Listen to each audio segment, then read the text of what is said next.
The major questions people ask about the wartime policies of Pope Pius XII were, why did the Pope say so little when the Nazis were committing their brutal atrocities, both against Jews and Catholics in Poland? Why did the Pope not protest more forcefully against the persecution of the Jews? Now, in our main videos on Pope Pius XII, reflecting on David Kurtz's book, The Pope at War, we reflected on how the Axis power blitzkrieged across Europe in the early years of the war, when many expected Germany to quickly defeat England and win the war, and how the Allies turned the tide in the last years of the war, when Hitler's German army occupied Rome for 9 long months. When Mussolini was removed from power, the Italian armed forces collapsed, permitting the Nazi Germanies to invade from the north. 2 weeks after capturing Rome, the Nazis started rounding up the Italian Jews to send them to the death camps. Now, many Jews had escaped the initial roundup. Some simply hid out in friends' houses, suspecting something was up. But now many Jews sought refuge. How eager was Pope Pius XII to shelter the Jews? After researching the archives of this pope, Kurtzer is less accommodating to the Pope than he was in his prior book, The Pope and Mussolini. As could be expected, some monasteries and convents turned away the desperate Jews, sending them to their deaths. Others would admit the Jews only if they agreed to be baptized, while some virtuous clergy hid as many Jews as they could.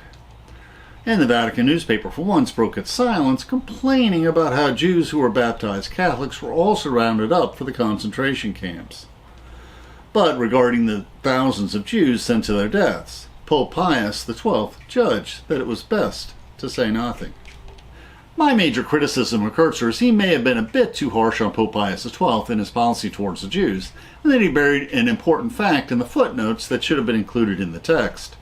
Kurtzer's assertion is plausible that very few Jews found refuge in religious houses within the Vatican City itself, and that the Pope was discouraging these Vatican houses from providing refuge to the Jews, although he did not turn out the few Jews that were discovered. And this makes sense, for the Pope did not want to unduly provoke the Germans into violating the neutrality of Vatican City.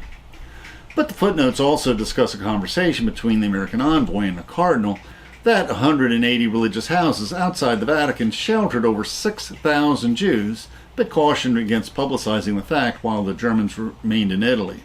Now, Pope Pius XII must have verbally approved and perhaps even verbally encouraged this sheltering of this many Jews, and must have been aware of this level of assistance to the Jews. Or perhaps Kurtzer was not too harsh on Pope Pius XII. In June 1945, less than a month after Germany's defeat, in a public speech, the Pope justified the signing of the Concordat with Hitler, and described the suffering of many Catholics and clergy in Germany and in Poland, and denounced Nazism. But missing from the speech of Pope Pius XII was any mention of the millions of Jews who were massacred in the Nazi death camps. Why this oversight after the war was over, when his remarks could no longer endanger either Jews or Christians? And when examining this question, we must also ask another question. Why did Hitler respect the neutrality of Vatican City? And we wonder why Hitler, when the Nazis occupied Rome, why didn't he simply march into the Vatican and capture or at least intimidate the Pope?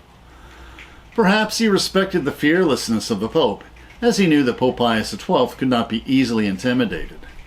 For example, in his secret talks with Pope Pius XII, the Pope would not budge from his demands.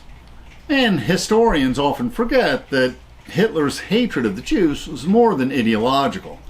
The final solution, the extermination of the Jews, was the major purpose of Hitler's life. This was the evil aim that he lived for. Otherwise, why would the Nazis ship Jews to the death camps, tying up valuable trains up to the very end of the war? To Hitler, gassing Jews was more important than winning the war. And those who sheltered the Jews were themselves often shipped to the death camps. And many of those who even publicly objected to the Nazi persecution of the Jews, like the martyr Dietrich Bonhoeffer. Perhaps Hitler wanted to keep the support of the German Catholics. Kurtzer reports Hitler suspected wrongly that the Vatican had played a key role in the king's decision to replace Mussolini, and he railed against the Pope and the Holy See. Now, Goebbels, his propaganda chief, helped persuade Hitler that taking any action against either the Pope or the Vatican would be unwise, for it would undercut their propaganda claim to be defending Christian Europe from the Jews and the communist hordes. Now, in July 1943, Berlin had posted a new ambassador to the Holy See, Ernst von Weizsacker, who later claimed he had never joined the Nazi Party, and he impressed the Vatican officials with his sincerity. He was a good Nazi, if there ever was such a thing. Although he was a Protestant, he even asked for help in enrolling in a class on Catholic religious culture when he was originally posted. And Weizsacker, like many diplomats, was a bit of a cheerleader for the country where he was posted in his discussions with his government, and he often justified and smoothed over whatever differences he encountered with the Pope. During the German occupation of Rome, Kurtzer states that Weizsacker sent Berlin the welcome news that the Pope had decided to say nothing about the roundup of Rome's Jews.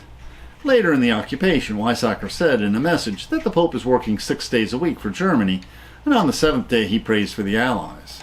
And also, perhaps Hitler, knowing he was losing the war, knowing that the Pope sought to be a peacemaker, thought that the Pope might still be useful by easing their final fates. Kurtzer reports, in Berlin, the end was nearing for Hitler and the men around him, but his propaganda minister, Joseph Goebel, still clung to the slender hope that the Vatican might play a role to save them. And another possible reason why Hitler chose to simply withdraw the German forces from Rome is that Pope Pius XII tried to avoid making waves during his pontificate. The speeches of Pope Pius XII were not remarkable for their inspiring oratory, nor were they remarkable for their clarity. Rather, as Kurtzer puts it so wonderfully, his sermons were remarkable for their length and his ability to scatter nuggets that both sides would be able to point at to support their cause. While government elites in London, Rome, and Berlin complained behind closed doors about the papal phrases they deemed pleasing to their enemies, both Axis and Allied governments worked tirelessly to promote the public impression that the Pope was on their side. Now, Kurtzer reports, as far as we can tell from the Vatican archives, Pope Pius XII never seriously considered excommunicating either Hitler or Mussolini, who were both nominally Catholic. But the Nazi leadership showed some concern that he might.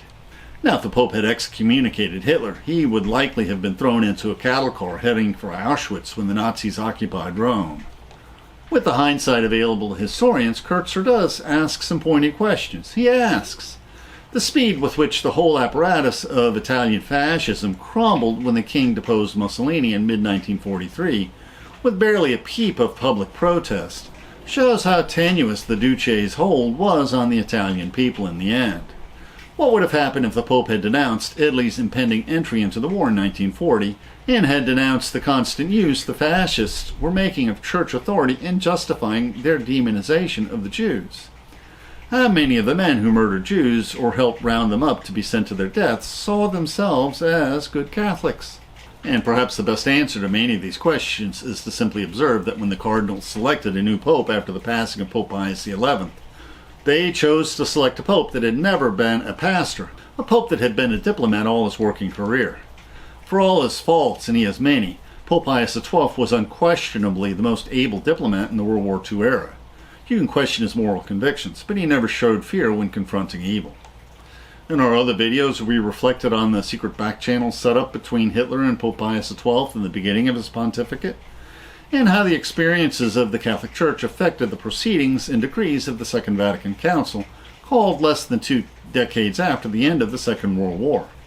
Some of our slides featured photos of the Miami Beach Holocaust Memorial, and you can view these photos at our Flickr page.